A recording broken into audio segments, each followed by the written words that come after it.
What is going on, everyone? This is your RCW podcast for December 18th, 2022. And today, the one and only topic we will be talking about, of course, is Uncle Howdy. On Smackdown this past Friday, LA Knight came out to confront Bray, make him come out to the ring, cut him down a little bit, told him to bring out whatever costume and mask and whatever he wants, but he needs to get out there. Sure enough, Bray comes out, got a microphone, starts telling LA Knight, hey man, we both know how this is going to end. I told you, it wasn't me. And he goes to get in the ring, and LA Knight attacks him. He's stomping a mud hole in him in the corner. Bray isn't even trying to fight back. He's just laughing and taking all the punishment.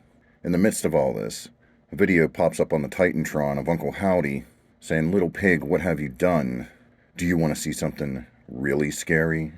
And then, out of nowhere, Uncle Howdy in the flesh comes out on the stage. LA Knight is freaked out by this because he doesn't understand it, because he's certain that it's Bray. But there's Uncle Howdy standing on the stage. LA Knight freaks out. He takes off into the ether.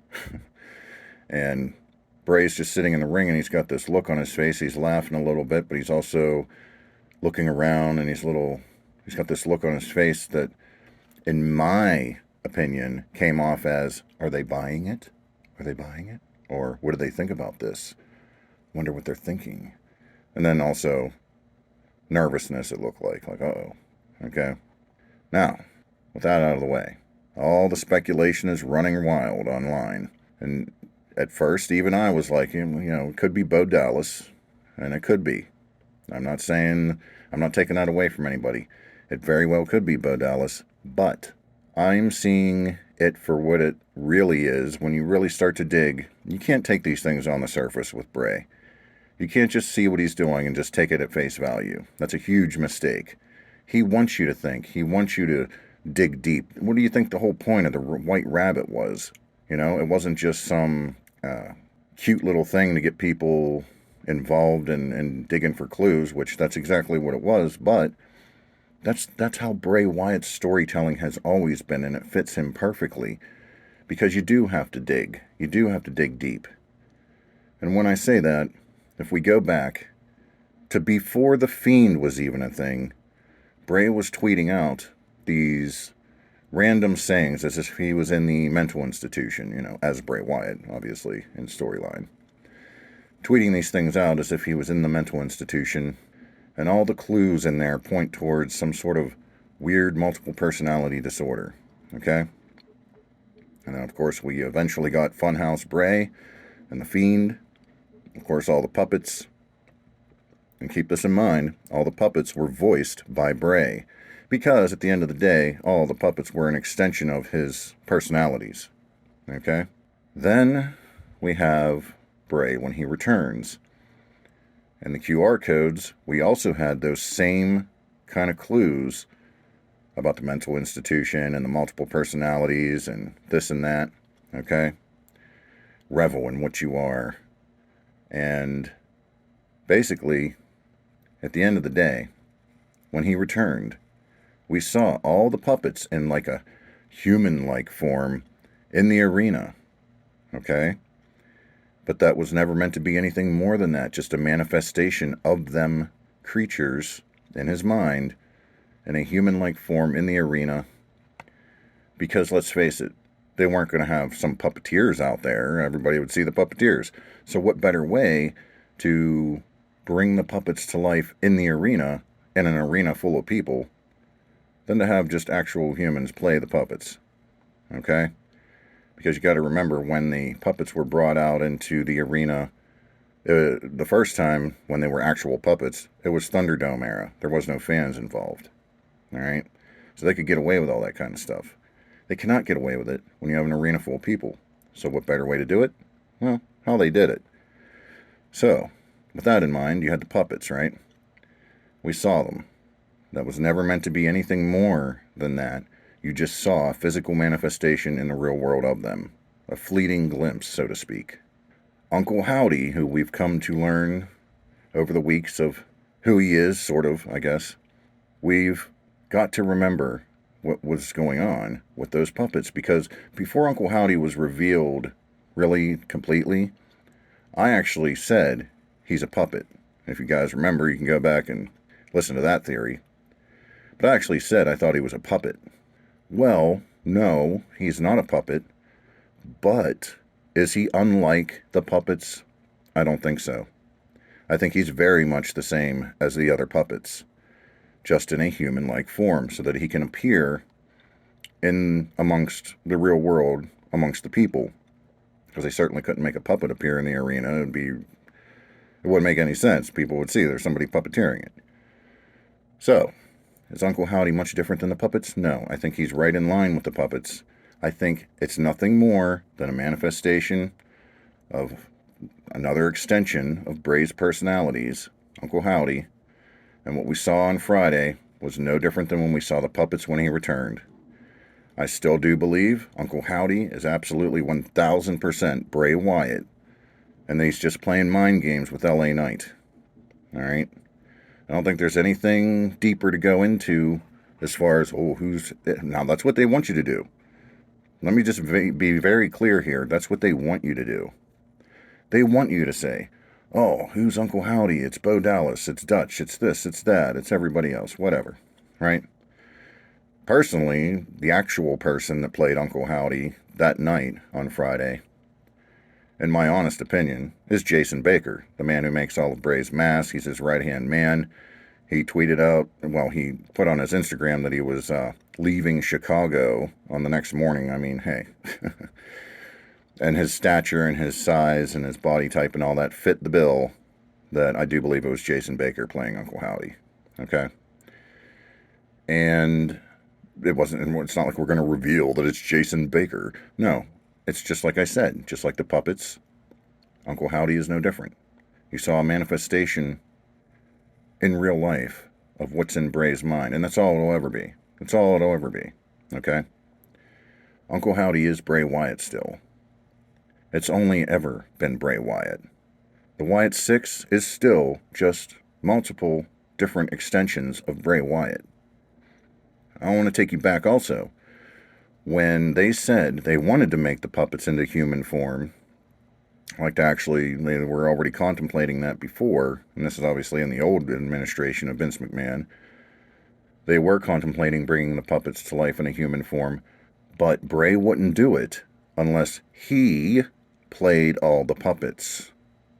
Now, why would he want to do that? Because all the puppets are an extension of him, that's why. And Uncle Howdy is no different. Uncle Howdy is an extension of Bray Wyatt. The reason Bray said that he wanted to play all the puppets if they brought them in human form, like to actually wrestle matches is what we're talking about here, not just the way we've been seeing them now. But back then, that's what they were considering. And he said he wouldn't do it unless he played all of them. That's because they are all of him. As is Uncle Howdy. Uncle Howdy is Bray Wyatt. He's simply playing mind games with LA Knight. Now, like I said, they want you to think, oh, it could be this person, it could be that person. And ultimately, there will be a reveal, I think, where, as we've seen, Bray in the back, in these backstage segments that aren't related to Bray Wyatt, but we see him in the background of backstage segments, and he's talking to somebody that's off camera, and we can't ever see who he's talking to. Eventually, I do believe that it will be revealed that, he's talking to nobody. There's nobody there. He's talking to himself. And that will be the big reveal. The big reveal is it's all Bray Wyatt. It always has been all Bray Wyatt. And that's just the way it is. Okay? You have to really look into the clues. You have to go back into the past. You have to put all the pieces together. You can't just take this stuff at surface value with Bray Wyatt. And anyway, where's the fun in that? Okay? People these days don't want to think. They want to have dinosaur brains and just sit there and literally just be a zombie in front of the TV and take it all in and be like, oh, okay, and have everything explained right in front of you. Where is the fun in that? I find it to be boring. I like to have to dig for the clues. People are saying, oh, this Bray Wyatt story is boring. You know why? Because they're not digging for anything. They're not going back into the history of everything and going through it. Well, I don't want to do that. Well, then don't worry about it. Don't even pay attention to that segment. It ain't for you. It's that simple. Okay? And then for those saying, oh, the supernatural thing in wrestling's gotta go, man. Do you remember why you fell in love with pro wrestling? Because I'm guessing the people that say that don't have kids. And if they do, they're boring parents. Straight up. I have a son. He loves all that stuff. He loves Bray Wyatt. He loves all that kind of stuff in pro wrestling. And it reminds me why and how I got and fell in love with pro wrestling. The Undertaker, Kane, people like this, especially The Undertaker when he first came in. There was all kinds of supernatural stuff going on. And, of course, he is a supernatural character. But was very, very, into all that as a kid. And I'm seeing my son into Bray Wyatt just the same. It reminds me of why I fell in love with pro wrestling, because it is a spectacle. It is entertainment. These people that are like, oh, it's got to be more realistic. I'm going to go watch AEW because it's more realistic to see 5,000 super kicks and 15, Canadian destroyers and all this stuff, and they still kick out. Yeah, that's more realistic, man. That's what I want. Competition. To that I say, that ain't going to get very far. And by playing it that way, you're never gonna exceed that million viewership that you keep hovering around and then falling below and then hovering around and falling below. It's never going to go past that. You're not going to appeal to a mainstream audience with just that. You have to have the entertainment. You have to have the spectacle. You have to have those elements that's always been in pro wrestling. It's always been there. It's always going to be there. Okay? It appeals to a mass audience. And that's what the WWE is. World Wrestling Entertainment. It is pro wrestling at the end of the day. There are pro wrestlers in the company. They even say such on television, which is a welcome thing. Now that Vince is gone, they can actually say that. But we always have to have these other kind of characters and these other kind of plots and devices and everything else. It's all part of it. Okay, so for those that are like, you either don't have kids or you're just really boring parents and don't have an imagination. You just want to be fed everything on a table, set right in front of you. You don't want to have to work for anything because your brain's lazy. All right, so yeah. Now, once again, I've been saying in my podcast that I do believe that we should get some kind of action with Bray, like I said, against jobbers off the street, just to kind of get his wheels in motion or whatnot. Now, we did get a bit of a physical thing here on Friday with the beatdown and all that stuff by LA Knight, and they got physical in the ring, which was the first time. And that's great. But I do still think if you put Bray out there in just like a jobber match just to get his wheels going, wouldn't be a bad thing, and you could still interweave your main plot line through it. Because I think, in this day and age, like I said, people's dinosaur brains don't have the capacity to sit here and want to wait. And they get bored real quick, and they're lazy, and they just want it to be fed to them right away. Well, in order to pacify that, you may have to get them in the ring with some jobbers. You can't put them in the ring with notable talent right now. It's just not what you want to do.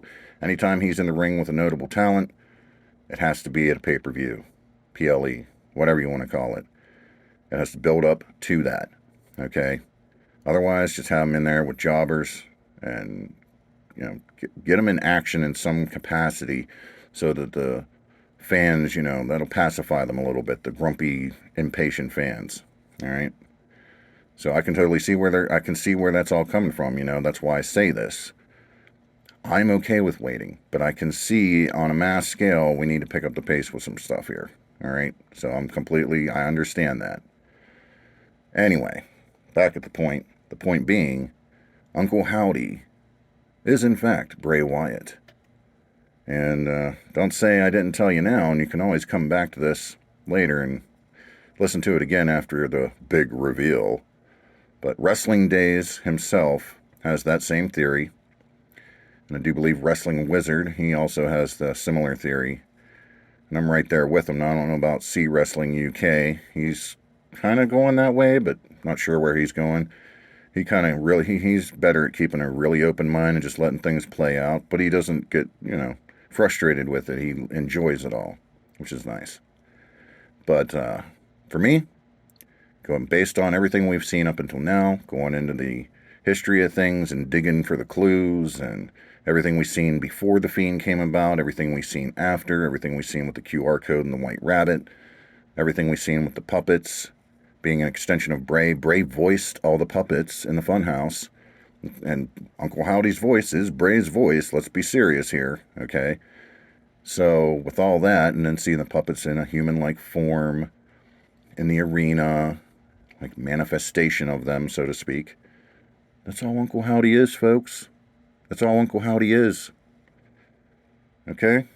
Uncle Howdy is still Bray Wyatt, an extension of him, an alter ego, just like the puppets were, no different. So, that's where I'm at with it. That's where I think we're going. I could be wrong. It could be Bo Dallas, it could be Dutch, it could be all these people. Alright, now I'll gladly say, hey, they got me. Alright? But when I'm thinking about Bray Wyatt and I look at all the clues and everything and where it's going, Uncle Howdy is in fact Bray Wyatt. Who's he talking to backstage? He's talking to himself. It's all mind games on LA Knight, folks. That's just the way I see it. That's where I'm going with it. Comment down below what you think. If you agree with me, if you don't, I don't care if you don't. I'm perfectly fine with all the different theories. It's so fun with having Bray back because now we can do this again. Because this is like one of the most fun parts of it. You know, the funnest. Is that a word? Most fun? I don't know. Anyway, that's what's so fun about it, is being able to dig for these clues and theorize and play off of one another and take these wild guesses and try to figure this out.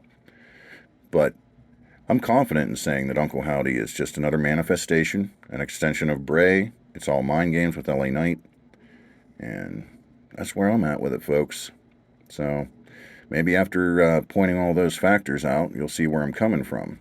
I completely see where others are coming from with their theories on, Bo Dallas and things like that. Now, I still say we see maybe a Bo Dallas and a Eric Rowan down the road, but I don't think they have anything to do with being Uncle Howdy or being, one of the puppets or anything like that. I think they'll come in a whole different aspect, okay? That's just my theory on that.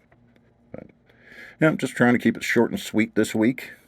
Cover the Uncle Howdy story, which is a big deal. And, obviously I have the Uncle Howdy mask, which we reviewed on the channel. If you haven't seen that yet, go check that out. If you enjoy this kind of stuff, by all means, subscribe, share, hit the notification bell, hit the like button, all that good stuff. Greatly appreciate it. And so, with that said, I'll catch you all down the road.